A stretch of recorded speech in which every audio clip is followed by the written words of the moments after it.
Imperio Paints presents Lal Mohar. Title sponsor Imperio Paints. बनाउँछ जिन्दगी रंगीन.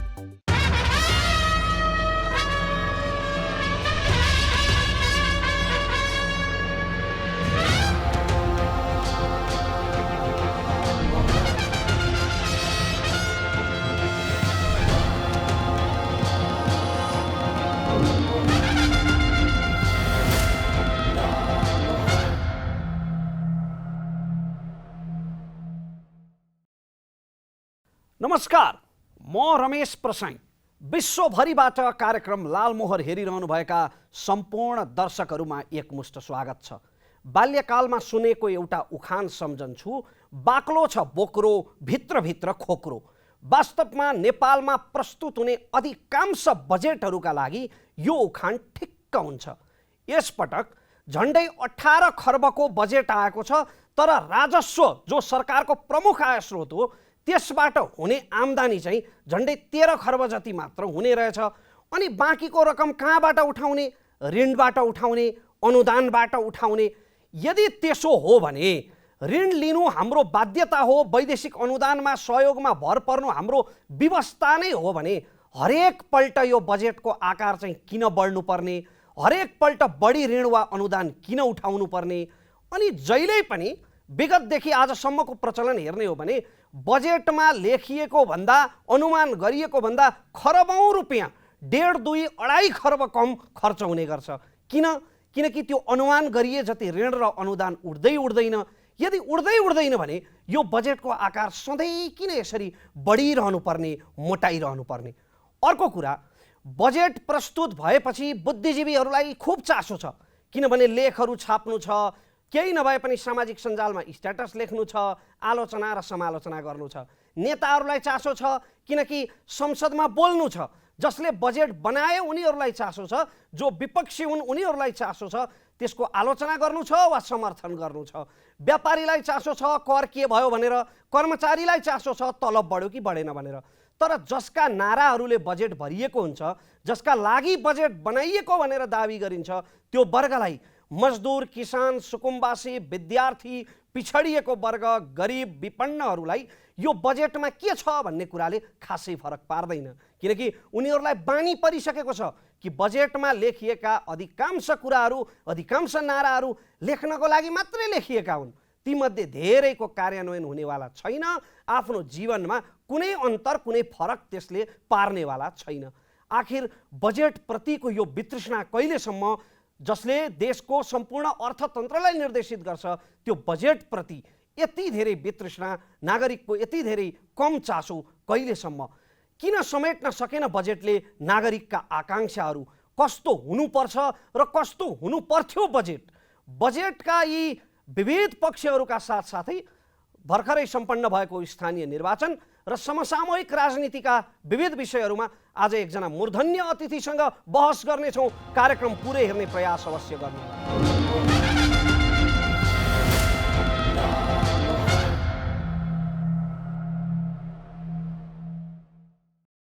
आदरणीय दर्शकवृन्द, फेरि पनि स्वागत छ कार्यक्रम लालमोहरमा. आज हामीसँग पूर्व अर्थमन्त्री, नेकपा एमालेका एकजना वरिष्ठ नेता विष्णु पौडेल अतिथिको रूपमा हुनुहुन्छ. उहाँलाई स्वागत गर्न चाहन्छु. त्यसैगरी हामीसँग सहभागीको रूपमा भविष्यका कर्णधार, जया मल्टिपल क्याम्पस माकलबारीका विद्यार्थीहरू हुनुहुन्छ. उहाँहरूलाई पनि स्वागत गर्न चाहन्छु. र बहस प्रारम्भ गर्नुभन्दा पहिले यस पटकको बजेट, यससँग जोडिएका जनअपेक्षा र यो बजेटमा भएका नारा र यथार्थहरूको विषयमा हाम्रो टिमले तयार गरेको यो रिपोर्ट अबको क्रममा प्रस्तुत गर्दैछौँ. सरकारको नयाँ बजेट, न नयाँ योजना, न कार्यान्वयनको स्पष्ट आधार. चालु आर्थिक वर्षको भन्दा करिब 3 खर्ब बढाएर सरकारले आगामी आर्थिक वर्षका लागि बजेट ल्याएको छ. 8% आर्थिक वृद्धि सरकारको लक्ष्य छ. निकट भविष्यमै हुने निर्वाचनलाई ध्यानमा राखेर सरकारले ल्याएको बजेट कार्यान्वयन र आर्थिक वृद्धिको लक्ष्य हासिल हुनेमा विश्वास गर्न स्पष्ट आधार भने देखिँदैन. बैंकिङ क्षेत्रमा रहेको लगानी योग्य रकमको अभाव, बढ्दो महँगी, कोभिडबाट प्रभावित पर्यटन क्षेत्र लगायतका कारण बजेट कार्यान्वयनमा समस्या आउने निश्चित जस्तै छ। बजेट मूलतः वितरणमुखी छ। सामाजिक सुरक्षा भत्ता पाउने उमेर 70बाट 68मा झारिएको छ। राष्ट्रपति र प्रधानमन्त्रीको नाममा राखिएका कार्यक्रम वितरणमुखी छन्। मतदाता रिझाएर चुनावमा भोट बटुल्ने योजना बजेटमा स्पष्टै देखिन्छ। यसका अलावा बजेटमा कैयौं यस्ता योजना र लक्ष्यहरू छन् जुन नामका लागि मात्र राखिएका छन् र तत्काल कार्यान्वयन हुन सक्दैनन्। हेरौं केही उदाहरण। 1. ग्रिन हाइड्रोजन र ग्रिन अमोनिया प्रविधि प्रयोग गरी रासायनिक मल कारखाना स्थापना गर्न लगानी बोर्ड मार्फत कार्य अगाडि बढाइनेछ। लगानी कसले गर्ने? विगतदेखि नै कुरा गरिएको यो योजना बैंकमा रहेको थियो, अहिले पनि नामकै लागि राखिएको छ। 2. धान, मकै, गहुँ, तरकारी र फलफुलको आयात आगामी वर्ष 30%ले कम गर्ने। आयात रोकेर कम गर्ने एकातिर होला, तर यी वस्तुको उत्पादन बढाएर 30% आयात कम गर्न सक्ने सम्भावना देखिँदैन। न त बजेटमा यी वस्तुको उत्पादन कसरी 30% बढाउने भन्ने नै उल्लेख गरिएको छ। 3. उद्योगलाई जग्गा उपलब्ध गराउने र उनीहरूले खरिद गरेको हदबन्दी भन्दा बढीको जग्गा बेच्न दिने घोषणा उद्योगका लागि राम्रो हो, तर यो भन्दा महत्त्वपूर्ण नयाँ आउने उद्योगलाई सजिलै जग्गा खरिद गर्न दिने बारे बजेटमा उल्लेख छैन। कतै सीमित वर्गको फाइदाका लागि यो आएको त होइन। 4. विद्युतीय सवारी बढाउने र अबको 10-15 वर्षमा पेट्रोलियम पदार्थको उपभोग कम गर्नेतर्फ पुरा विश्व लागिरहेको बेला सरकारले थप पेट्रोलियम पाइपलाइन बनाउने कुरा गरेको छ। यो पनि आर्थिक सम्भाव्यताका हिसाबले कतिको उपयुक्त होला। 5. सर्वोच्च अदालतले विकल्प खोज्न भनेको निजगढ अन्तर्राष्ट्रिय विमानस्थल सरकारले बनाउने घोषणा गरेको छ। यो पनि शङ्कैकै घेरामा छ। 6. काठमाडौँ चितवन यात्रा 1 घण्टामा हुने गरी द्रुत मार्ग निर्माण। न कुनै प्राविधिक सम्भाव्यता अध्ययन, न कुनै आर्थिक सम्भाव्यता अध्ययन। परिवर्तनकारी योजनाका नाममा यत्तिकै घोषणा भएका यस्ता योजना दशकौंसम्म पनि कार्यान्वयन नहुने देखिन्छ। बजेटमा राखिएका यी त केही प्रतिनिधि योजना हुन् जुन देख्दै व्यवहारिक र तथ्यसङ्गत देखिँदैन। यस्ता धेरै पक्ष छन् बजेटमा। दलहरूले चुनावी घोषणामा राख्ने आश्वासनका पोका जस्तै सरकारले पनि बजेटमा आश्वासनका फेरिस्त राखेको छ। झन्डै 4 खर्बको घाटा बजेटमा स्रोतको सुनिश्चितता छैन। आउला र खर्च गरौँला भन्ने मनसाय देखिन्छ। हामी बहस उठान गर्न चाहन्छौँ, सुरुवात गर्न चाहन्छौँ। विष्णु सर, यहाँलाई फेरि पनि स्वागत छ। धन्यवाद छ रमेशजी। यो सत्ता पक्षले बजेट ल्याउने र प्रतिपक्षले विरोध गर्ने हाम्रो परम्परा प्रचलन बनिसकेको छ। यद्यपि देशको हितसँग जोडिएको बजेट सर्वसम्मतिमा बन्नुपर्ने हो। यो बजेटको विरोधमा तपाईँले संसदमा धेरै कुराहरू भन्नुभयो, त्यो सबैले सुनेकै छन्। पूर्व अर्थमन्त्रीको हैसियतले, एउटा अर्थविज्ञको हैसियतले यो बजेटमा भएका अत्यन्तै आश लाग्दा, अत्यन्तै उत्कृष्ट, असाध्यै राम्रा पक्षहरू के छन् भनिदिनुहोस् न। रमेशजी, के छ भनेदेखि सत्ता पक्ष र प्रतिपक्षका बीचमा बजेटको प्रश्नमा छलफल हुने कुरालाई म स्वाभाविक मान्छु। छलफलले दोषहरूलाई चिन्न सच्चाइको नजिक पुग्नका निम्ति मद्दत गर्छ भन्ने मेरो बुझाइ छ। त्यसकारण छलफल आफैले केही बिग्रेको होइन, तर प्रश्न के छ भनेदेखि बजेट प्रस्तुत गर्दा परिस्थिति के छ, सीमाहरू के छन्, आवश्यकता के छ, प्राथमिकताहरू के छन्, रिसोर्स के छ र चाहिँ हामीले गर्नुपर्ने अभिभारहरू के छन्, यी समग्र पक्षलाई टेबलमा राखेर विश्लेषण गरेर बजेट ल्याउनुपर्छ। अब अहिलेको बजेटमा राम्रो कुरो सोध्नुभयो, मलाई बडो अप्ठ्यारो प्रश्न भयो रमेशजी। यो चाहिँ सुरुमै अप्ठ्यारो भयो। यो बजेटले यसका कमीहरू सोध्नुहुन्छ भनेदेखि त म अब अनेकन कमी बताउन सक्छु यसमा, यसका दोषहरू। यसको राम्रो कुरा के हो भनेदेखि जेठ 15 गते बजेट आउनुपर्ने संवैधानिक व्यवस्था छ। त्यो संवैधानिक व्यवस्था अनुरूप जेठ 15 गते नै बजेट आयो। यसको सबभन्दा राम्रो कुरा यति नै हो।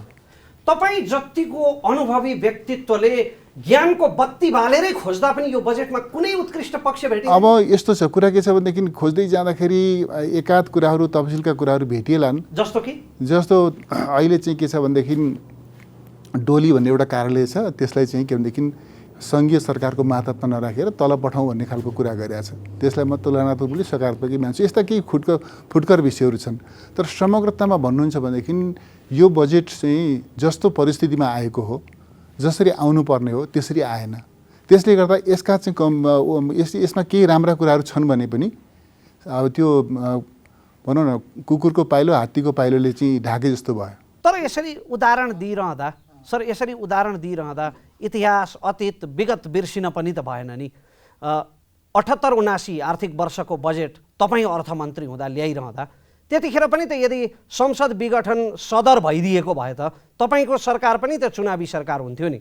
तर त्यस बजेटमा पनि त महत्त्वाकांक्षी योजनाहरू थिए त्यति बेला। मूलत महत्त्वाकांक्षी भन्दा पनि मूलत त्यसमा चाहिँ त्यो चालु आयोजनाहरूलाई निरन्तरता दिने कुरामा चाहिँ थियो। मैले कुनै त्यस्तो नयाँ थपै नयाँ कुराहरू केही मेन्सन गरेको छैन। एकाध बाइदवेका कुराहरू अलग कुरा हुन्, नभएदेखि आम रूपमा चालु आयोजनाहरूलाई चालु कार्यक्रमहरूलाई निरन्तरता दिने कुरामै मैले फोकस गरेको छु त्यति बेला। जस्तो यो बजेटको मूल ट्रेन्ड के हो भनेदेखि यसले सबै नयाँ नयाँ कुरा गरेको छ, नयाँ नयाँ मात्रै गरेको छ। जस्तो तपाईँलाई म बताउँ, अहिले चाहिँ के छ भन्दाखेरि सगरमाथा जाने बाटो बनाउने रे। सगरमाथा जाने बाटो पनि एक ठाउँबाट बनाएर पुगेन। अब चतराबाट चाहिँ सगरमाथा जाने बाटो, सगरमाथा भनेको सगरमाथाको बेस क्याम्प हो कि लुक्ला हो कि त्यसपछि माथि चाहिँ कहाँनिर हो कि त्यो थाहा छैन। सगरमाथा जाने टुप्पोइमा पुग्ने हो कि बाटो होइन। चतराबाट चाहिँ सगरमाथा जाने एउटा बाटो बन्ने भयो। अर्को बाटो चाहिँ यता चाहिँ मिर्चैया कि कहाँनिरबाट फेरि अनि अर्को बाटो बन्ने हो सगरमाथा जाने बाटो। सगरमाथा जाने बाटो त्यो पनि कस्तो भने फास्ट ट्र्याक, 1 घन्टामा 2 घन्टामा पुग्ने फास्ट ट्र्याक बनाउने रे। 2 घन्टामा पुग्ने सगरमाथा 2 घन्टामा पुग्ने फास्ट ट्र्याक बनाउने। एउटा बनाएर पुगेन, 2टा बनाउने। चतराबाट एउटा बनाउने, यता चाहिँ यो के भन्छ लाहान मिर्चैयाबाट अर्को बनाउने। यस खालको चाहिँ कार्यक्रमहरू आइरहेछ। यो चाहिँ अहिले त्यो पनि कसले बनाउने रे भनेदेखि निजी क्षेत्र समेतलाई चाहिँ साथमा लिएर बनाउने। अब यो यस खालका कार्यक्रमहरू छन्। अब तपाईँले हेर्नुहोस् अरू चिजहरू पनि छ यस्तामा। वास्तवमा चाहिँ अब यो कस्तो छ भने समस्या एकातिर छ, समाधान अर्कोतिर छ। जस्तो अब मुलुकले अहिले दैनिक रूपमा आज तत्काल भोगिरहेको समस्या के छ भनेदेखि हाम्रो व्यापार असन्तुलन हो, अहिले मूल्य वृद्धि हो, महँगी हो। अहिले हाम्रो चाहिँ के छ भनेदेखि पुँजीगत खर्च ठिक ढङ्गले नहुने समस्या हो। अहिले चाहिँ के भनेदेखि यो सुशासन भ्रष्टाचार नियन्त्रणको विषय हो। अहिले चाहिँ यी यस्ता विषयहरूमा फोकस हुनुपर्ने, चालु आयोजनाहरूको प्रभावकारी कार्यान्वयन हो, यो चिजमा फोकस हुनुपर्ने। बजेट अन्त्य बरालिएको छ। अब हजुर 5 खर्बका किसानहरूका निम्ति 5 खर्बका चाहिँ के भनेदेखि लघु वित्त कोषका कुरा ल्याइरहेछ, अरू केही ल्याइरहेछ। यस्तै चाहिँ कार्यक्रमहरूमा यो चाहिँ अल्मलिएको छ। यो मनोविज्ञानले त तपाईँहरूको सरकारमा पनि काम गरेको देखिन्छ नि। तपाईँले 16 खर्ब 47 अर्बको बजेट गत आर्थिक वर्षमा ल्याइरहँदा, म गलत छैन भने, त्यसलाई पछि प्रतिस्थापन गरेर 16 खर्ब 32 अर्ब पुर्याइयो।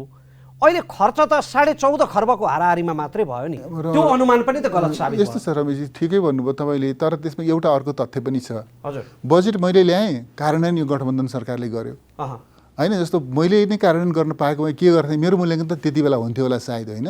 त्यस कारणले बजेट त मैले ल्याएँ, तर कार्यान्वयन अर्काले गरिदिएको छ। कोरोनाले देश आक्रान्त भइरहेको बेला, अर्थतन्त्रमा कुनै पनि उत्पादनमूलक काम चाहिँ प्रभावकारी ढङ्गले नभइरहेको बेला पहिलेको भन्दा करिब 1.5 खर्ब बढीको बजेट त तपाईँले पनि ल्याउनु भएको हो नि त। अहिलेको सरकारले त्यही परम्परा त पछ्यायो। यस्तो छ नि रमेशजी, त्यसमा के छ भनेदेखि त्यो चाहिँ स्वाभाविक रूपमा बजेटको केही साइज त जो बढेकै हो त्यति बेला पनि। तर म के भन्छु भनेदेखि कोभिडको बेला म तुलना गरेर यहाँले हेरिदिनुहोस् न, तुलना गरेर हेर्दाखेरि कोभिडको बेला अहिले त चाहिँ यो सरकारले जिम्मेवारी लिन थाल्दाखेरिमा त लिइरहेको अवस्थामा त के थियो भनेदेखि कोभिड क्रमशः नियन्त्रण हुँदै गरेको अवस्था थियो होइन। भ्याक्सिनेसनको काम पनि चाहिँ भ्याक्सिन अब नेपालीहरूले पाउँछन् भन्ने कुरा एस्योर भइरहेको अवस्था थियो। जनजीवन सामान्य बन्दै गरेको अवस्था थियो। आर्थिक क्रियाकलाप सहज बन्दै गरेको अवस्था थियो। यस्तो अवस्थामा जति बेला कोभिड महामारीको चाहिँ प्रकोप उत्कर्षमा थियो त्यति बेला हामीले सरकार सञ्चालन गरेका हौँ, त्यति बेला हामीले चाहिँ अर्थ मन्त्रालय सम्हालेका हौँ, त्यति बेला हामीले चाहिँ मुलुक सम्हालेका हौँ। त्यति बेला चाहिँ आर्थिक परिस्थितिहरू सकारात्मक हुने, जब यो चाहिँ प्रतिकूलताहरू खास गरी कोभिड महामारीको चाहिँ सङ्क्रमण पनि क्रमशः नियन्त्रण हुँदै गएको छ, जब जनजीवन सामान्य हुँदै गएको छ, आर्थिक क्रियाकलापहरू सहज बन्दै गइरहेको छ, यस्तो अवस्थामा सम्पूर्ण आर्थिक परिस्थितिहरू नकारात्मक हुने। यसका पछाडि के छ त कुरा भन्दाखेरि स्वाभाविक रूपमा यसको जिम्मा त सरकारले लिनुपर्छ। काठमाडौँ र चितवन दुवै सापेक्षिक रूपमा विकसित सहर। चितवन त मेडिकल एजुकेसनको हब बनिसकेको छ। अनि काठमाडौँबाट कर्णाली जान, डोल्पा जान, बाजुरा जान कति घन्टा लाग्छ भनेर चाहिँ कसैले कहिल्यै गन्नु नपर्ने? स्वाभाविक रूपमा त्यसै अर्थमा हामीले के भन्यो भनेदेखि जिल्ला सदरमुकामसम्मको सडक होइन लाई हामीले महत्त्व दियौँ, हामीले चाहिँ उच्च महत्त्व दियौँ। बाँकी चाहिँ अहिले हुम्लाको चाहिँ सदरमुकाममा सडक सञ्जाल पुग्न बाँकी छ। अरू हामीले त्यस ढङ्गले अगाडि पनि बढायौँ र यहाँलाई याद छ, म स्मरण गराउन चाहन्छु कि केपी शर्मा ओलीज्यू जति बेला प्रधानमन्त्री हुनुहुन्थ्यो उहाँको कार्यकालमा हामीले रणनीतिक सडकको एकसाथ हामीले शिलान्यास गऱ्यौँ देशैभरि। त्यो सडकको चाहिँ मर्म के थियो भनेदेखि पालिकालाई प्रदेशको केन्द्रसँग जोड्ने, प्रदेशको केन्द्रलाई राजधानीसँग जोड्ने, यसरी पालिकाहरू प्रत्येक पालिकाहरू प्रदेशको केन्द्रसँग सदरमुकामसँग जोडिउन् सडक सञ्जालबाट र प्रदेशको केन्द्र त राजधानीसँग जोडिन्छ नै। यस हिसाबले चाहिँ हामीले सिङ्गो देशलाई सडक सञ्जालमा आबद्ध गर्नुपर्दछ र यातायातको सुविधा एउटा चाहिँ सहरी क्षेत्रमा मात्रै होइन दुर्गम क्षेत्रमा पनि यातायातको सुविधा पुग्नुपर्छ र त्यहाँ पनि मानिसले चाहिँ एउटा चाहिँ मानवोचित जीवन बाँच्ने त्यस्ता खालका पूर्वाधारहरू बन्नुपर्छ भन्ने कुरामा हाम्रो चाहिँ जोड हो। शीर्षस्थ नेताहरूले चुनाव जित्ने ठाउँहरू यसरी बजेटमा प्रायोरिटीमा परिरहँदा, प्राथमिकता पाइरहँदा यसले सिङ्गो देशको विकासलाई प्रतिबिम्बित गर्न सक्छ? तपाईँलाई के लाग्छ? यसो भनिरहँदा केपी ओलीलाई दमकमा र तपाईँलाई बुटवलमा बजेट खन्याएको आरोप पनि लाग्ने गर्छ। शीर्ष नेताहरूले वा निर्णय गर्ने अधिकारीहरूले मूलत राष्ट्रिय चेत राखेरै काम गर्नुपर्छ। बजेट निर्माण गर्दा कुनै निर्वाचन क्षेत्रमा फोकस गर्ने, त्यो चाहे निर्वाचन क्षेत्र आफ्नो होस् अथवा अरू कोही नेताहरूको होस्, त्यो अनुमति नेताहरूलाई हुन सक्दैन। जहाँसम्म के छ भन्दाखेरि हामीलाई लाग्ने आरोपको सन्दर्भ गर्नुभएको छ, म के देख्छु भनेदेखि मैले पहिलोपटक अर्थमन्त्रीको हैसियतमा बजेट प्रस्तुत गरिरहँदाखेरि बजेट प्रस्तुत गरेर म फ्लोरमा चाहिँ जाँदै गर्दा सम्पूर्ण नेकपा एमालेका अरू दलका सबै मान्य सदस्यहरूले एक स्वरले मुक्त कण्ठले मलाई चाहिँ समर्थन गर्नुभएको थियो, बधाई भन्नुभएको थियो। दोस्रो पटक मैले बजेट प्रस्तुत गरिँदा पनि म देखिरहेको छु, चाहे निजी क्षेत्र भन्नुहोस्, चाहे युवा भन्नुहोस्, चाहे विद्यार्थी भन्नुहोस्, चाहे दुर्गम क्षेत्र भन्नुहोस्, चाहे तराई मधेस भन्नुहोस्, चाहे हिमाल भन्नुहोस्, सबैतिरबाट मैले असाधारण स्वागत पाएको थिएँ। म उदाहरणको लागि म भन्न चाहन्छु, खास गरिकन जस्तो तराई मधेसमा जुन प्रकारको विभेदको अनुभूति छ, त्यो विभेदका अनुभूतिका दुईटा बाटा छन्। एउटा सामाजिक सांस्कृतिक क्षेत्रको विभेद छ, अर्को आर्थिक क्षेत्रको विभेद छ। त्यो सामाजिक सांस्कृतिक क्षेत्रको विभेदको उपचार त्यही ढङ्गले गर्नुपर्छ, आर्थिक क्षेत्रको विभेदको उपचार त्यही ढङ्गले गर्नुपर्छ। मैले के देखेँ भनेदेखि तराईमा लामो समयदेखि पूर्वाधार विकासका दृष्टिकोणले कुनै महत्त्वपूर्ण कामहरू हुन सकिरहेका छैनन्।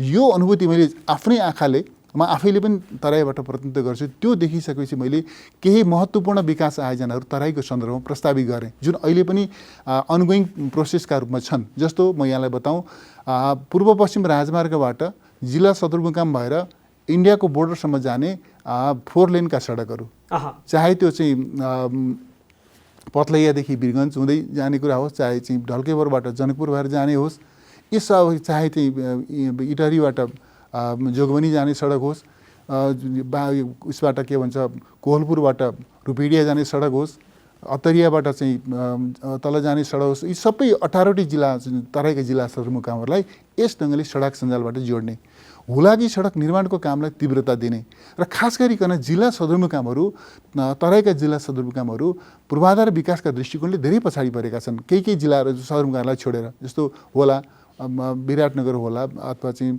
वीरगञ्ज होला, भैरुवा होला, बुटौल होला, नेपालगञ्ज केही ठाउँहरू होला, नभए अरू धेरै पछाडि परेका छन्। त्यसले गर्दा मैले के कन्सेप्ट लिएर आएँ भनेदेखि तराईका जिल्ला सदरमुकामहरूको पूर्वाधार विकास, एकीकृत पूर्वाधार विकासको कार्यक्रम लिएर आएँ, जस अन्तर्गत बाटो, ढल, खानेपानी, बिजुली, स्कुल, अस्पताल, पार्क लगायतका पूर्वाधारहरू एउटै चाहिँ प्रणालीबाट विकसित गर्ने। त्यो अहिले कतिपय जिल्लाहरूमा त्यो चलिरहेको छ। त्यसले के हुन्छ भनेदेखि ती जिल्ला सदरमुकामहरू पनि विकासका दृष्टिकोणले अगाडि आउँछन् र त्यो विकासको सन्देश अरू पालिकाहरूमा पनि विस्तारित हुन्छ र हामी तराईलाई विकासको मूल प्रवाहमा समेट्न सक्छौँ। यस हिसाबले हामीले चाहिँ के भने राष्ट्रिय चेत राखेरै बजेट निर्माण गर्नुपर्छ। इलाकीय सोच राख्ने, निर्वाचन क्षेत्रको सोच राख्ने, यो ढङ्गले सोच्ने अधिकार त्यो अनुमति हुँदैन। तपाईँले के पनि भन्ने गर्नुभएको छ, भन्दै आउनु भएको छ भने यो बजेटमा तर्जुमा गरिएका कार्यक्रमहरूको कुनै योजना पनि छैन, मोटालिटी पनि छैन, समय निर्धारण गरिएको छैन, स्रोत पनि छैन। केपी शर्मा ओलीले 165वटा सडक र 396वटा अस्पतालको शिलान्यास गरिरहँदा तपाईँहरूले सबै रिसर्च गरेर मोटालिटी बनाएर स्रोत यकिन गर्नुभएको थियो त्यति बेला? त्यो सडक र अस्पतालहरूको सन्दर्भमा हामीले पहिले बजेटमा पनि समावेश गरेका थियौँ। त्यसमा हो एकै वर्षमा त्यो सबै आयोजना सम्पन्न हुने होइन, ती बहुवर्षीय आयोजनाहरू हुन्। तर डिपिआर बनेर काम सुरु गर्न, काम अगाडि बढाउनका निम्ति स्रोतको प्रबन्ध गरेर गरिएको हो। जति पनि हामीले चाहिँ भवनहरू, स्वास्थ्य संस्थाहरू, खास गरी अस्पतालहरू हरेक पालिकामा हामीले 15 र 25 शय्याको, कतिपयमा 15 को, कतिपयमा 25 शय्याको जनसङ्ख्या लगायतका विभिन्न आधारमा त्यसको क्राइटेरिया सेट गरिएको थियो। त्यस हिसाबले ती पालिकाहरूको चाहिँ 365 पालिकाहरूमा जिल्ला के भनेदेखि आधारभूत तहका अस्पताल निर्माणको काम शिलान्यास गर्यो। हामीले 753 मा एकैचोटि गर्न सक्थ्यौँ नि, किन गरेनौँ त भन्दाखेरि जहाँ जहाँ पूर्वाधार तयार भएको छ, जहाँ डिपिआर बनेको छ, जहाँ बजेटको प्रबन्ध गरिएको छ, जहाँ जग्गाको व्यवस्था भएको छ, ती ठाउँहरूमा जहाँ त्यो चाहिँ शिलान्यासपछि काम अगाडि जान सक्छ, ती ठाउँहरूमा हामीले चाहिँ शिलान्यास गरेर अगाडि बढायौँ। सडकको पनि सन्दर्भ यही हो। त्यस कारणले यो चाहिँ के छ भनेदेखि रिसोर्सको प्रबन्ध गरेर नै कुनै पनि आयोजना समावेश गरिन्छ भनेदेखि त्यसको अध्ययन हुनु पर्यो, त्यसको आवश्यकता, त्यसको प्रतिफल, त्यसले दिने नतिजा, यी सबै चिजको अध्ययन हुनु पर्यो। त्यसको आधारमा डिपिआर बन्नु पर्यो, रिसोर्स व्यवस्थापन हुनु पर्यो र निर्माणको काम अगाडि बढ्नु पर्यो। यसरी चाहिँ जानुपर्छ भन्ने मलाई लाग्छ। तर तपाईँहरूले चुनावी सरकारले यो लोकप्रियतावादी बजेट ल्यायो भनिरहँदा त्यतिखेर तपाईँहरूले गरेका ती शिलान्यासहरू पनि उग्र लोकप्रियतावादी मख पार्ने खालकै त थिए नि। तीभन्दा लोकप्रियतावादी छ यो बजेट। पहिलो त त्यो शिलान्यास गर्दाखेरि चाहिँ हामी त्यो भनौँ न सरकारले गर्नुपर्ने नियमित अभिभारा सम्पादन गर्ने सन्दर्भमा शिलान्यास गरिएको हो, तयारी गरेर। पहिलो कुरा। दोस्रो कुरो के छ भनेदेखि यो सरकारले ल्याएको यो बजेटलाई म लोकप्रियतावादी पनि भन्दिनँ।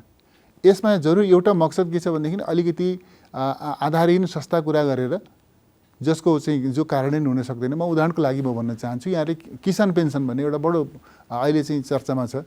किसान पेन्सन ल्याउनु भएको छ उहाँहरूले। किसान पेन्सनमा के गर्ने रे, मैले यसो गरेर हेर्दै गरेको त के रहेछ त भन्दाखेरि किसान पेन्सनमा एउटा किसानले 100 रुपियाँ जम्मा गर्यो भनेदेखि सरकारले त्यसमा 10 रुपियाँ थप दिने रहेछ। 100 रुपियाँ जम्मा गर्यो भनेदेखि त 11 रुपियाँ त ब्याङ्कले दिन्छ त किसानलाई। अनि के त्यसमा चाहिँ त्यो चाहिँ के भयो त त्यो भन्दाखेरि नथिङ। यस्ता खालका चाहिँ के भनेदेखि अलिकति दिग्भ्रमित पार्ने, मतदाताहरूलाई अल्मल्याउने, आकर्षित गर्ने खालको कोसिस त यस्तो गरेको छ। तर मलाई के लाग्छ भने नेपाली मतदाताहरू धेरै सचेत छन्। हामी नेताहरूभन्दा पनि सचेत छन् मतदाताहरू। नेताहरूको समेत, पार्टीहरूको समेत मूल्याङ्कन गर्न सक्ने त्यो ल्यागत जनतामा छ। त्यसले गर्दाखेरि यसलाई म पपुलिस्ट भन्दिनँ, तर चाहिँ अलिकति जनतालाई दिग्भ्रमित गरेर भोट बटुल्न सकिन्छ कि भन्ने त्यो मकसद राखेको छ। त्यसर्थ मैले त के भनेको छु भनेदेखि यो बजेटलाई गठबन्धन सरकारको चुनाव घोषणापत्रको रूपमा बुझ्छु म यसलाई।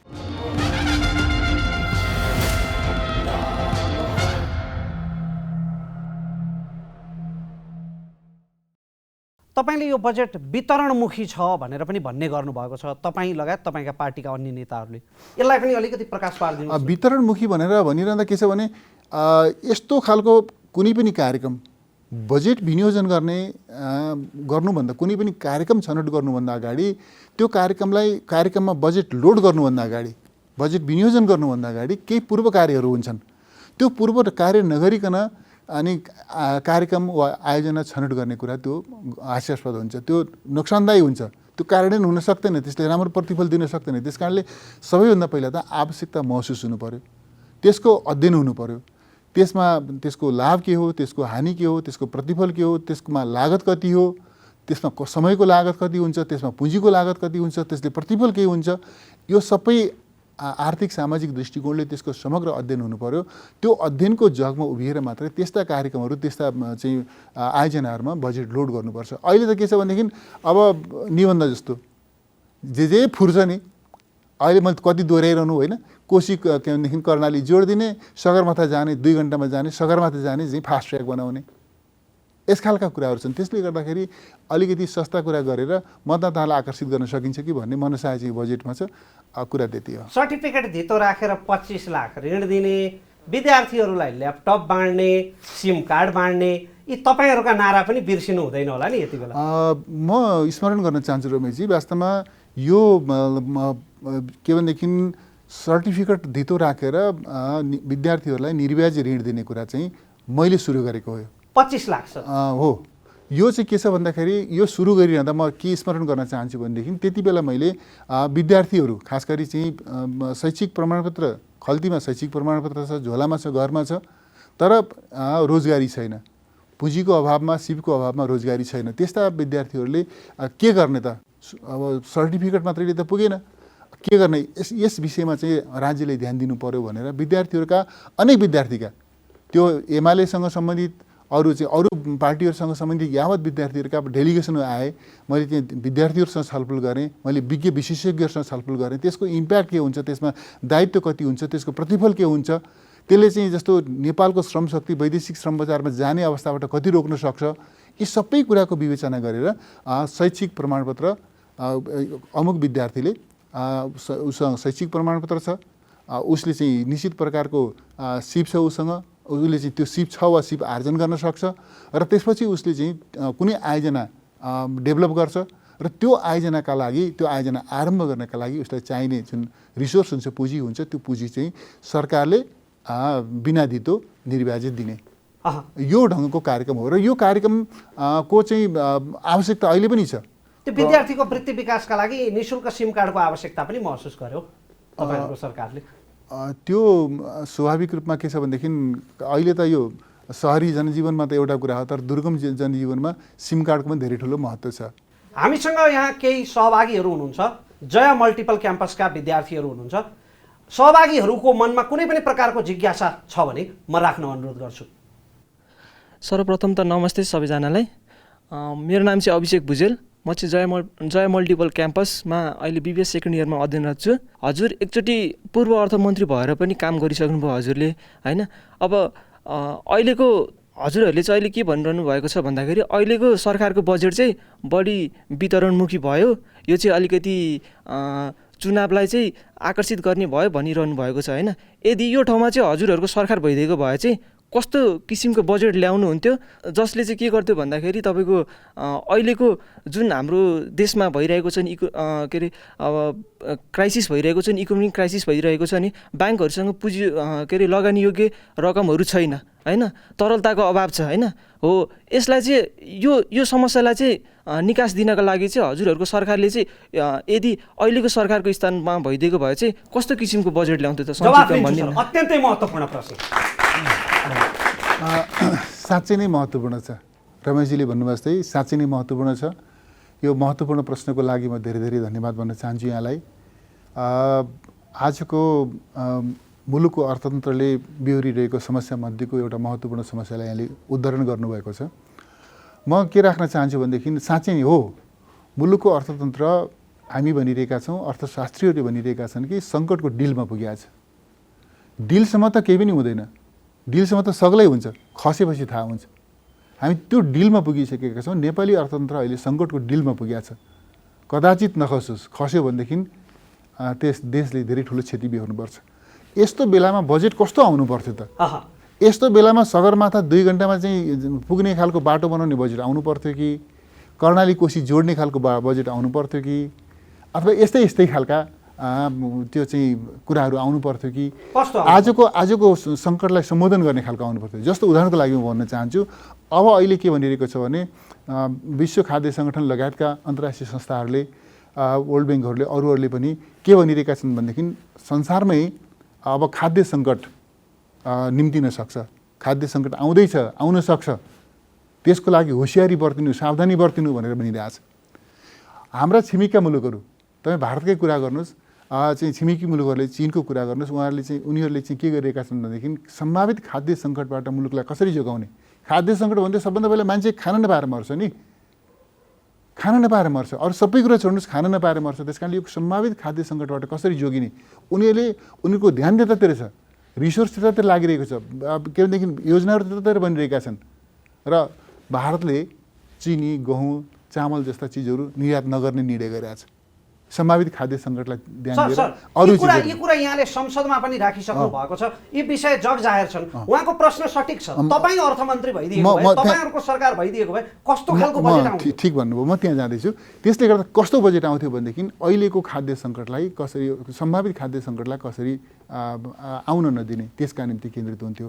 दोस्रो कुरो, आज जुन खालको चाहिँ पुँजी बजारमा जुन प्रकारको तरलताको अभाव छ ब्याङ्क वित्तीय संस्थाहरूमा, त्यसलाई समाधान गर्न के गर्नुपर्छ, त्यसमा हामी केन्द्रित हुन्थ्यौँ।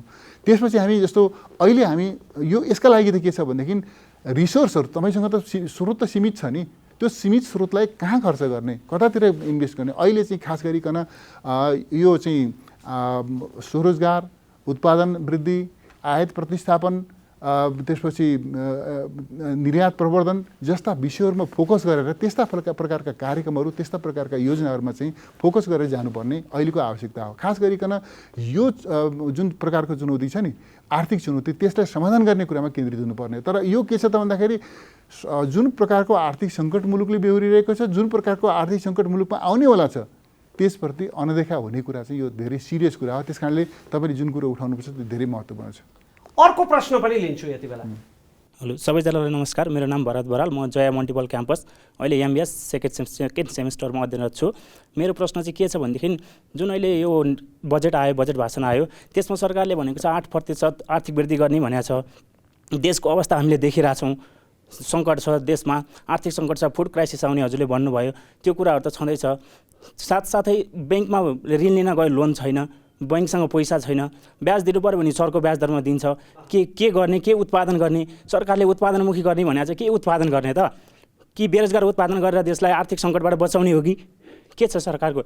तपाईँले यदि बजेट ल्याउनु भएको भए तपाईँहरूको बजेट पनि हामीले देख्यौँ नि, 2 वर्ष अगाडि तपाईँले गर्नुभएको, त्यसमा पनि आर्थिक विकास भएको थिएन। यदि अहिले तपाईँ हुनुभएको भए यो आर्थिक विकास कसरी गर्ने, उत्पादन कसरी गर्ने, उत्पादनमुखी गर्ने भनेको छ, यसमा कसरी गर्ने, त्यो कुरा हो मेरो प्रश्न। तपाईँहरूको बजेट चाहिँ कति उत्पादन थियो? मैले फेरि एकचोटि रमेशजी के स्मरण गर्छु भनेदेखि मैले दाबी गर्ने कुरा, अर्कोले दाबी गर्ने कुरा त्यो ठुलो कुरो होइन। त्यो दाबी गर्दा व्यक्तिले, तर त्यो दाबी तथ्यले पुष्टि गर्छ कि गर्दैन भन्ने कुरा मुख्य कुरा हो। त्यस कारणले म के भन्छु भनेदेखि होलान् मैले प्रस्तुत गरेका बजेट मा पनि केही पनि कमजोरी छैन, त्यो एकदमै त्यो चाहिँ स्फटिक जस्तो छ, धोएको मुला जस्तो म भन्दिनँ। केही इरर होलान्, केही कमीहरू होलान् म मान्दछु। तर प्रश्न के छ भनेदेखि त्यो बजेटको आउटकम केमा हेरिन्छ त भन्दाखेरि नतिजामा हेरिन्छ। नतिजामा हेर्दाखेरि म के देख्छु भनेदेखि जति बेला हामी सरकार छाड्दै थियौँ, म त्यही प्रसङ्गलाई फेरि स्मरण गरेँ, जति बेला हामी सरकार छाडिरहेका थियौँ त्यति बेला एउटा इन्डिकेटर बाहेक, अर्थतन्त्रका यावत परिसूचकहरूमध्ये एउटा इन्डिकेटर, ट्रेड डिफिसिट, व्यापार असन्तुलनको प्रश्नमा बाहेक अरू सम्पूर्ण प्रश्नमा दुरुस्त अर्थतन्त्र, सबल चाहिँ तुलनात्मक रूपले सबल अर्थतन्त्र यो सरकारलाई ह्यान्डओभर गरे हो। त्यस कारणले हिजो हाम्रो कार्यकालमा के राम्रो भयो, के नराम्रो भयो भन्ने कुरा मैले दाबी गरेर होइन, त्यो तथ्याङ्कले के बताउँछ त्यसका आधारमा मूल्याङ्कन गर्नुपर्छ होला भन्ने मलाई लाग्छ। यहाँ आफै पनि मास्टर्स लेभलको विद्यार्थी हुनुहुन्छ म्यानेजमेन्टको, त्यसले गर्दा यहाँले हेर्न सक्नुहुन्छ त्यस विषयमा। रह्यो सवाल, अहिले यहाँले एकदम सटिक प्रश्न गर्नुभयो। यो सरकारले 8% आर्थिक वृद्धिको लक्ष्य राखेको छ, कति सुन्दर। म भन्न चाहन्छु यो 8% भन्दा 9% अझ राम्रो हुन्थ्यो, त्योभन्दा 10% अझ राम्रो हुन्थ्यो होला। किन नराखे? डबल डिजिटको इकोनोमिक ग्रोथ भएदेखि त हामी छिटो युरोपको स्ट्यान्डर्डमा पुग्थ्यौँ होला। किन नराखे? किन भन्दाखेरि त्यो राखिदिएर हुँदैन। त्यो ग्रोथ, त्यो 8% को इकोनोमिक ग्रोथ एचिभ गर्ने त्यस प्रकारको हाम्रो चाहिँ त्यो आधारहरू छन् कि छैनन्, त्यो चिज हेर्नुपर्छ। बजेटको साइज हेर्नु पऱ्यो, रिसोर्स हेर्नु पऱ्यो, हाम्रो चाहिँ खर्च गर्ने क्षमता हेर्नु पऱ्यो, हामीले चाहिँ वार्षिक रूपमा चाहिँ ऋण को चाहिँ सामान्य ब्याज तिर्नुपर्छ। अघि रमेशजीले बडो एउटा प्रश्न उठाउनु भएको छ, सामान्य ब्याज तिर्नुपर्छ, त्यो पनि एउटा चाहिँ हाम्रो दायित्वको एउटा महत्त्वपूर्ण अध्यायको रूपमा रहने गरेको छ। यी सबै चिजको आधारमा हामीले चाहिँ त्यसपछि चाहिँ यो आर्थिक वृद्धिको लक्ष्य सेट गर्ने हो। आर्थिक वृद्धिको लक्ष्य चाहिँ अहिले चाहिँ संसारका विभिन्न अध्येताहरूले भनिरहेका छन् कि हाम्रो जस्तो मुलुकमा एसियाका, दक्षिण एसियाका मुलुकहरूमा 5% भन्दा तलको आर्थिक वृद्धि दर हुन्छ यो आगामी वर्ष भनेर उनीहरूले भनिरहेका छन्। यहाँ गरेको केही छैन, गरेको केही छ भने बिगारेको मात्रै छ। सरी, यसको लागि मैले चाहिँ के भनेदेखि त्यसो भन्नु चाहिँ कति उपयुक्त होला, तथ्यले बताउँछ बिगारेको मात्रै छ। गरेको र बिगारेको चर्चा तपाईँले गरिरहँदा नि तपाईँको सरकारको एउटा दृष्टान्त दिन मन लाग्यो। हजुर, वर्षौँ भयो केपी शर्मा ओलीले र तपाईँहरूले रेलको नारा लगाउन थालेको। रेलवे विभागका महानिर्देशकसँग यही कार्यक्रममा अस्ति भर्खरै अन्तर्वार्ता गरेको छु। भर्खरै त्यो चाइनाबाट आउने रेलको प्री फिजिबिलिटी स्टडी सकिएको छ। त्यसबाहेक केही पनि भएको छैन यतिका वर्षमा। पानी जहाज कार्यालयमा बिचरा कर्मचारीहरू काम नभएर डिप्रेस हुन लागेका छन्, धन्न सरकारले वाइफाईको व्यवस्था गरिदिएको रहेछ। त्यस्तो स्थिति छ तपाईँका योजनाहरूको पनि, यसलाई पनि त नजरअन्दाज गर्नु भएन नि। ठिक भन्नुभयो रमेशजी। त्यसमा चाहिँ म के भन्दिनँ भनेदेखि पानी जहाजको योजना, अथवा रेलको योजना आज आइपुगेर खास गरी अस्ति जेठ 15 गतेपछि पानी जहाज र रेलको विषय राष्ट्रिय बहसबाट चाहिँ अलिकति त्यो साइड लागेको छ। पक्ष र विपक्षमा जुन प्रकारको बहस हुने गर्थ्यो त्यो चाहिँ पक्ष र विपक्षीको बहस अब किनारा लागेको छ। किनारा कुन मानेमा लागेको छ भनेदेखि यो सरकारले पनि जसमा चाहिँ धेरै सबै थुप्रै पार्टीहरू छन्, एमाले भएका सबै पार्टी छन् भन्दा पनि हुन्छ नि, यो सरकारले पनि पानी जहाज चाहिन्छ, रेल चाहिन्छ भनेर उसले चाहिँ त्यो मन्जुर गर्यो। मैले जान्छु प्रगति के छ भन्दाखेरि स्वाभाविक रूपमा जस्तो उदाहरणको लागि वीरगञ्जबाट काठमाडौँ जोड्ने रेलमार्गका निमित्त हामी भारतीय सहभागितामा सहयोगमा हामी चाहिँ त्यो रेलमार्ग निर्माण गर्ने ढङ्गले जाँदैछौँ। काठमाडौँबाट केरुङ जोड्ने रेलमार्ग चिनिया सहयोगमा हामी निर्माण गर्ने हिसाबले जाँदैछौँ। यो स्वाभाविक रूपमा यो रेलमार्ग भनेको ओभरनाइट बन्ने चिज त होइन। त्यसको प्री फिजिबिलिटी स्टडी हुनु पर्यो, फिजिबिलिटी स्टडी हुनु पर्यो, त्यसको डिपिआर बन्नु पर्यो, त्यसपछि अनि मात्रै हामी चाहिँ त्यसको कस्ट क्यालकुलेसन गर्नु पर्यो, रिसोर्स म्यानेजमेन्ट गर्नु पर्यो, अनि मात्रै 7 वर्ष लाग्दैन। 7 वर्ष अलिकति समय बढ्ता लागेको कुरा सच्चाइ हो। तर म के भन्छु भनेदेखि यस्तो चाहिँ जस्तो केरुङ काठमाडौँ रेलमार्ग निर्माण गर्ने कुरा त्यो चानेचुने कुरा होइन। यो अल्टिच्युडमा यो हाई अल्टिच्युडमा के भनेदेखि संसारमै कम ठाउँमा छ होला, छ भने पनि कहाँ छ थाहा छैन मलाई, त्यो एकदम धेरै कम ठाउँमा मात्रै होला यस्तो खालको चाहिँ जोखिमयुक्त पहाडबाट र त्यो अल्टिच्युडबाट रेलमार्ग लिएर आउने कुरा। त्यस कारणले यो चाहिँ के छ भनेदेखि ओभरनाइट बन्ने विषय होइन, यसले केही समय त लिन्छ नै। तर रमेशजीको चाहिँ यो सुझाव पनि के जायज छ भनेदेखि लिन पर्ने त्यसमा गर्नु अत्यावश्यक पर्ने समय त खर्च हुने नै भयो, त्योभन्दा अतिरिक्त समय अपव्यय नहोस् न भन्ने सुझाव चाहिँ जायज छ। अर्को प्रश्न लिन्छु। नमस्कार, म चाहिँ स्वस्तिका तिमल सिन्हा जय मल्टिपल क्याम्पसमा ब्याचलरमा बिए गरिरहेको छु, सेकेन्ड इयरमा छु। मेरो प्रश्न चाहिँ अब म 20 वर्षको भएँ, मलाई नेपालमा राख्नको लागि बजेटले अहिलेको नयाँ बजेट अनुसार चाहिँ के कस्ता कार्यक्रमहरूका चाहिँ योजना बनाएको छ, अनि त्यसमा सिपमूलक तालिमहरू नि पर्छ नि होइन, यहाँ बसेर के कस्ता काम गर्न सकिन्छ, युवाहरूलाई के कस्ता सिपमूलक तालिम दिन सकिन्छ भन्ने के कस्ता कार्यक्रम यो बजेटले लिएर आएको छ, अनि तपाईँलाई चाहिँ त्यो बजेटहरूमा के राख्नु पर्थ्यो, विद्यार्थीहरूलाई युवाहरूलाई नेपालमै राख्न कस्ता कस्ता योजनाहरू बन्न सक्थे, के कति बजेट छुटिन सक्थ्यो जस्तो लाग्छ। यसमा म थप्न चाहन्छु, तपाईँहरूले चाहिँ युवाहरूलाई नेपालमा राख्न पनि के गर्नुभएको थियो, यसको पनि जवाफ दिनु होला। तपाईँ पनि उम्किन कहाँ मिल्छ? मिल्दैन, ठिक भन्नुभयो। अब एउटा चाहिँ के छ भनेदेखि हामीले चाहिँ प्रधानमन्त्रीको जिम्मेवारीमा हाम्रो अध्यक्ष केपी शर्मा ओलीज्यू रहनुहुँदाखेरि हामीले एउटा कन्सेप्ट के लिएर आयौँ भनेदेखि प्राविधिक शिक्षा को चाहिँ वेटेज यसलाई चाहिँ हामी 70% पुर्याउँ। प्राविधिक शिक्षाको वेटेज 70% पुर्याउँ र यो 70-30 को रेसियोमा लैजाउँ भन्ने हिसाबले प्राविधिक शिक्षामा अलिकति जोड दियो एउटा कुरा।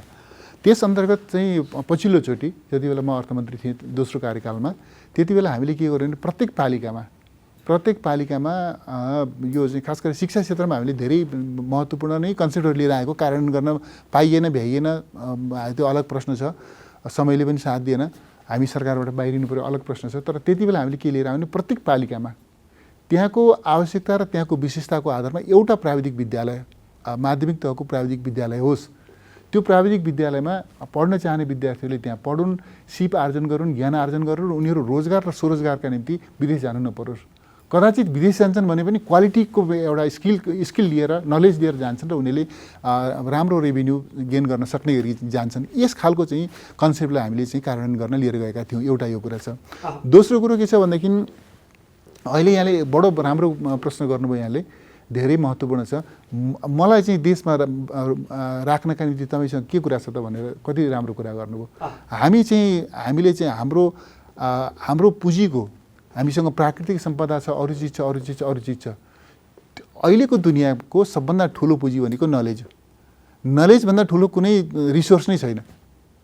त्यो हाम्रोमा चाहिँ के भन्छ यो ब्रेन ड्रेन भन्छ नि, यो नलेज ज्ञान खेर जाने, बाहिर जाने, हाम्रो चाहिँ अलिकति स्किल मेन पावर बाहिर जाने जुन खालको स्थिति छ, स्किल अलिक पढे लेखेको स्किल मेन पावर अलिकति सिप सिकेको त्यो बाहिर जान्छ, अनि हामी चाहिँ केही सिप नभएका केही गर्न नसक्नेहरू मात्रै बसेर देश कसरी भन्छ। त्यस कारणले दक्ष जनशक्ति उत्पादन गरेर त्यसलाई यहीँ रोजगारी दिने यो विषय चाहिँ धेरै महत्त्वपूर्ण हो। त्यस हिसाबले हेर्दाखेरि खास गरिकन तालिम, अल्पकालीन तालिम जस्तो कि जनरल एजुकेसन गरेकाहरूले पनि आफ्नो रुचिको आधारमा अल्पकालीन तालिम, परियोजना विकास, त्यसपछि अनि त्यसका आधारमा राज्यले चाहिँ सहुलियतपूर्ण वा चाहिँ निर्व्याजी ऋण दिएर उनीहरूलाई स्वरोजगारमा इन्करेज गर्ने यस खालको जस्तो जुन शैक्षिक प्रमाणपत्र धितो राखेर चाहिँ रोजगारीको कुरा गऱ्यौँ नि हामीले शैक्षिक ऋणको कुरा गऱ्यौँ त्यो पनि त्यसै अन्तर्गतका कुराहरू यस हिसाबले चाहिँ हामीले अरू धेरै कार्यक्रमहरू पनि यसमा छन् तर अहिले चाहिँ म यहाँलाई के आग्रह गर्छु भनेदेखि यो अहिलेको सरकारबाट कति आशा गर्ने भन्ने छ कि धेरै आशा गऱ्यो भनेदेखि फेरि निराशा हात लाग्छ अहिले चाहिँ के छ भने अहिले धेरै कुरातिर ध्यान पनि छैन ध्यान कतातिर छ भने मङ्सिरमा चुनाव हुन्छ त्यस कारणले अब बजेट चाहिँ अहिले हामी चाहिँ प्रस्तुत गरेका छौँ म टाइमिङ यसको समय तालिका पनि बताउँ अहिले चाहिँ बजेट प्रस्तुत भएको छ बजेटमा छलफल सुरु भएको छ यसको चाहिँ अहिले चाहिँ यो सैद्धान्तिक छलफल छ अब दफावार छलफल यो विनियोजन विधेयकमा छलफल हुन्छ विनियोजन विधेयकमा छलफल हुँदै गर्दाखेरि यो बजेट पास हुन असोज लाग्छ अनि त्यसपछि के हुन्छ त भन्दाखेरि कार्तिक मङ्सिरमा त चुनाव भइसक्छ असोज लागेपछि त चुनावतिर दौडिनु परिहाल्यो भन्दा यो सरकारले बजेट ल्याए बस यो बजेट कार्यान्वयन गर्ने त्यो चाहिँ त्यसको कार्यान्वयनबाट प्रतिफल लिने भन्ने पनि छैन त्यस कारणले धेरै आशा अहिले नगरौँ म यहाँलाई के आग्रह गर्न चाहन्छु नि तपाईँहरू जस्तो प्रतिभाशाली भाइ बहिनीहरूको विद्यार्थीहरूले सोच्नुपर्ने त्यो एउटा स्थिति आएको छ तपाईँहरूले पार्टीहरूको पनि मूल्याङ्कन गर्नुपर्ने त्यसपछि पार्टीका घोषणापत्रहरूको पनि मूल्याङ्कन गर्नुपर्ने कसले देश बनाउँछ कसले बनाउन सक्छ सक्दैन भनेर मूल्याङ्कन गर्नुपर्ने त्यो परिस्थिति चाहिँ आएको छ सर यस्ता आश्वासनकै कुरा गर्ने हो भने त तपाईँहरूले त झन् सिलिन्डरको फेज विस्थापित गरिदिन्छु घर घरमा ग्यासको पाइप जोडिदिन्छु ट्यागको स्विच थिप्दा वार र ग्यास भन्नुभएको होइन र त्यो चाहिँ गर्नुपर्ने त्यही नै हो हामी त्यस दिशातर्फ जान्छौँ तर के छ भनेदेखि 1000 माइलको यात्रा पनि पहिलो कदमबाट सुरु हुन्छ भने जस्तै हामीले चाहिँ वास्तवमा त्यस दिशातर्फ नगइकन त सुखै नै छैन जस्तो अहिले हामी चाहिँ जलस्रोतका दृष्टिकोणले यति धनी संसारको दोस्रो धनी भन्छौँ हामी अझै अहिलेको चाहिँ जनरल सर्वे हाम्रो हाइड्रोलोजीको जनरल सर्वे गर्दाखेरिमा अझ हाम्रो क्षमता कति हो त्यसको अझै यकिन हुन बाँकी नै छ अहिलेको नयाँ प्रविधिको आधारमा विद्युत उत्पादन गर्दा हामीसँग यति मात्रामा बिजुली छ तर हामी अहिले के गरेका छौँ भन्दाखेरि फ्युल इम्पोर्ट गरेर त्यसपछि गुजारा गरेका छौँ एलपी ग्यास के भन्छ त्यो त्यस डिजल पेट्रोल लगायतका चिजहरू मटेरियल इम्पोर्ट गरेर गरिरहेका छौँ यो खालको स्थिति छ हवाईजहाजका निम्ति त चाहिन्छ त्यति बेला त हवाईजहाज त बिजुलीले चार्ज गरेर चाहिँ अहिलेसम्म आविष्कार भयो त्यो अलग कुरा भयो तर अरू चिज त हामीले चाहिँ हाम्रो क्लिन इनर्जीबाट हाम्रो इनर्जीको चाहिँ निड पुरा गर्न सक्छौँ नि विद्युतका यो चाहिँ ऊर्जाको आवश्यकता पुरा गर्न सक्छौँ नि तर त्यसका निम्ति के छ त भन्दाखेरि अहिलेदेखि नै तयारीलाई अगाडि बढाउनुपर्छ अब हुनु के पर्छ भनेदेखि अब हामी 2-4 वर्षभित्र साँच्ची नै घर घरमा चाहिँ यो ग्यास सिलिन्डरलाई रिप्लेस गरेर विद्युतीय चुलो राख्न सक्ने अवस्थामा पुग्छौँ इनर्जी उत्पादनको दृष्टिकोणले त्यसका निम्ति अहिलेदेखि नै प्रसारण लाइनदेखि वायरिङदेखि अरू पूर्वाधार निर्माणका कामहरू पनि हुँदै जाने हो भनेदेखि हामीले ग्यास चुलोलाई विद्युतीय चुलोले विस्थापित गर्न सक्छौँ त्यस दिशातर्फ यो दिशामा तपाईँहरूले के गर्नुभयो त्यसको विषयमा पनि यही कार्यक्रममा कुनै बेला बहस गरौँला अहिले चाहिँ सहभागीहरूको प्रश्न लिन्छु फेरि पनि नमस्कार सबैजनालाई मेरो नाम चाहिँ सुनिता खड्का म जय मल्टिपल क्याम्पसमा बीबीएस सेकेन्ड इयरमा अध्ययनरत छु मेरो क्वेसन चाहिँ हामीले पहिलेदेखि नै डोमेस्टिक प्रोडक्सन चाहिँ बढाउने वृद्धि गर्ने भनेर भन्दै आएको छौँ नि त अनि डोमेस्टिक प्रोडक्सन चाहिँ के कुराको गर्ने त अब डोमेस्टिक प्रोडक्सन हाम्रो जस्तै तराई एरियामा धान धेरै प्रोडक्सन हुन्छ तर त्यो प्रोडक्सन हुने बित्तिकै जुन दिन त्यो धान चुटिन्छ त्यही दिन नै इन्डियामा एक्सपोर्ट हुन्छ नि त त्यसलाई अब हाम्रो देशमा प्रोडक्सन भएको कुरा चाहिँ देशमै बचाउन सक्यो भने चाहिँ झन् राम्रो हुन्थ्यो होला नि त हजुरको टाइममा पनि त्यसको लागि केही पहल भएन अहिले पनि केही भएको छैन अब के गर्दा चाहिँ यस्तो राम्रो हुन्छ होला धेरै राम्रो प्रश्न गर्नुभयो यहाँलाई धेरै धेरै धन्यवाद छ खास गरिकन हामीले चाहिँ कृषि उपजको प्रश्नमा कृषि उपजको समर्थन मूल्य तोक्ने र त्यसअनुसार चाहिँ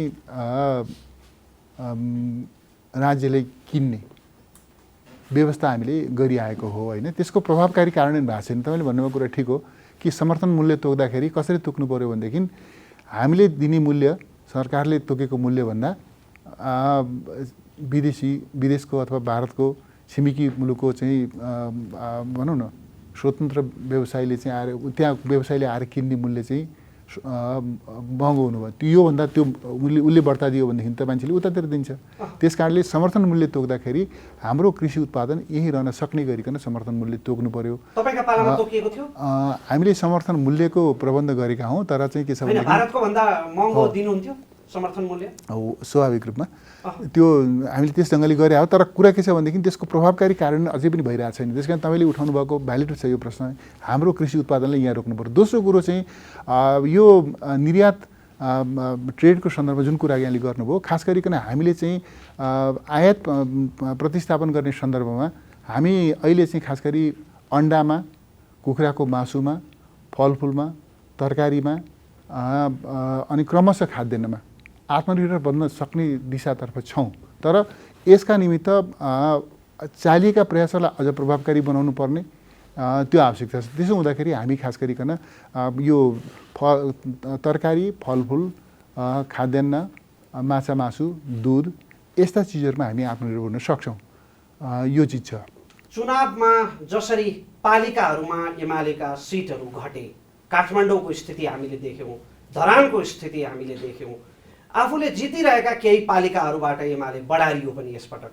यसको कसरी समीक्षा गरेको छ नेतृत्वले? हामी समग्रतामा त समीक्षा गर्दैछौँ। त्यसका पछाडि केही 2-3टा कुराहरू छन्। एउटा त के छ भनेदेखि यो निर्वाचनमा एउटा सच्चाइ उद्घाटित भयो कि नेकपा एमालेसँग एक्लै प्रतिस्पर्धा गर्ने हैसियत चाहिँ अरू राजनीतिक पार्टी कसैले पनि राखेनन्। एउटा यो प्रदर्शित भएको छ। हामीसँग एक्लै लड्ने कसैले पनि आँट गरेन, मिलेर मात्रै। एमाले प्रतिपक्षमा छ तर एमाले यस्तो शक्ति छ कि जसका विरुद्ध एक्लै लड्न सकिँदैन, मिलेर मात्रै लड्न सकिन्छ भने चित्त बुझाउने पनि होला। तर सच्चाइ पनि हो। सच्चाइ किन हो भन्दाखेरि गठबन्धन गरेर साथीहरू आउनु भएको छ हाम्रा विरुद्धमा, एउटा हो। यो गठबन्धनको पनि केही न केही प्रभाव त परेकै छ। दोस्रो कुरो के छ भन्दाखेरि हामीले बारम्बार चुनावहरू लड्दै जित्दै आयौँ नि।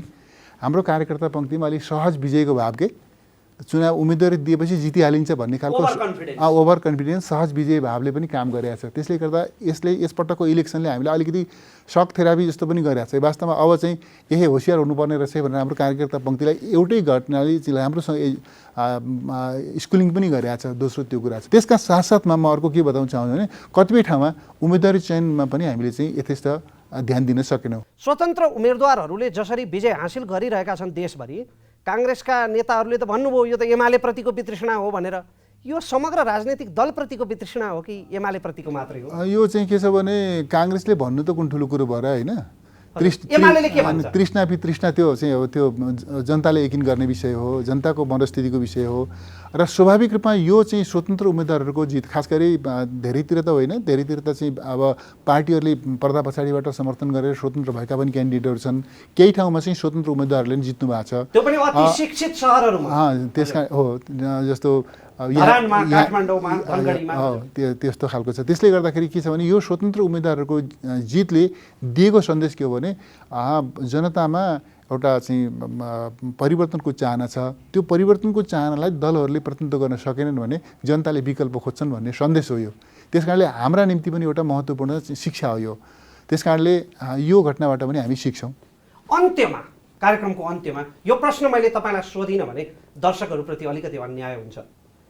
जो बालुवाटारको जग्गा प्रकरणमा तपाईँको नाम आयो, त्यो जग्गा त तपाईँले फिर्ता गर्नुभयो, तर तपाईँ जतिको जिम्मेवार नेतालाई मलाई थाहा भएन भनेर जग्गा फिर्ता गरेर यति सजिलै मुक्त हुने सुविधा हुन्छ र? रमेशजी, यस विषयमा म 2टा कुरा भनौँ। एउटा कुरा के छ भनेदेखि जग्गा जमिनको किनबेच कहाँ हुन्छ? सरकारी कार्यालयमा हुन्छ, माल अड्डामा हुन्छ।